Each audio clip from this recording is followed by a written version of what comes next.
दीक्षा किचनमध्ये तुमचं सर्वांचं स्वागत। कशा आहात तुम्ही? मस्त आहात ना? आज आपण बनवणार आहोत कैरीचा मुरब्बा। अगदी झटकन आणि पटकन होतो, वर्षभर टिकणारा असा हा मुरब्बा आहे।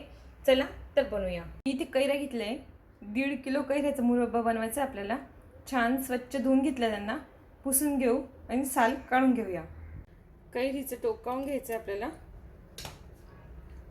आणि साल काढून घ्यायचं छान। अशा पद्धतीने आपण सर्व कैरीचं साल काढून घेऊया।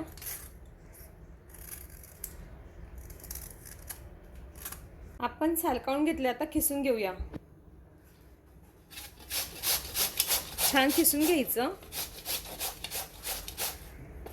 हे बघा किती छान पण आहे खिस। अशा पद्धतीने आपण सर्व कैऱ्या खिसून घेऊ। साल काढून घेतले, आपण छान असं खिसून घेतलंय। कढई घेतली मी, कढईला आपण थोडंसं तूप लावून घेऊया। कढईला सर्व साईडने तूप लावून घेऊ। कढईला सर्व साईडने आपण तूप लावून घेतलंय। गॅस बारीक ठेवायचा। आपण खिसून घेतलेल्या कैऱ्या त्या ॲड करून घेऊया। कैरी आपण टाकून घेतली खिसून, छान परतून घेऊन छान असं परतून घेतलंय। आपण छान परतून घेतलंय। 1.5 किलो कैरीला आपण 1 किलो साखर घालणार आहे। साखर टाकून घेतली, आपण छान परतून घेऊ। गॅस बारीक ठेवायचा बनवताना। साखर टाकून छान परतून घेतलंय। साखरेला पाणी सुटेल आता। आपल्याला सतत हलवायचं त्याला। 5 गॅसवर आपल्याला पूर्ण साखरेचं पाणी हे आटून घ्यायचंय।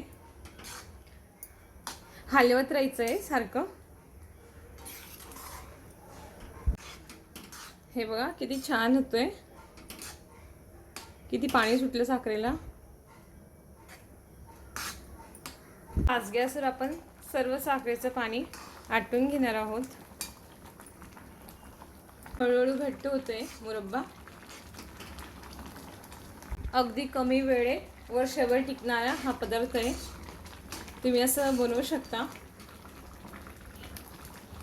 आता गॅस कमी करायचा आपल्याला, बारीक गॅस करायचं थोडंसं। साखरेचं पाणी सर्व आटून झालंय, तुम्ही बघू शकता। हे बघा असं तार तुटला म्हणजे आपलं झालेलं आहे।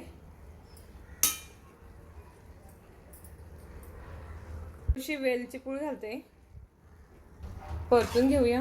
ती पूड घालून छान परतून घ्यायचंय 2 मिनिटांसाठी आणि गॅस बंद करायचा आहे।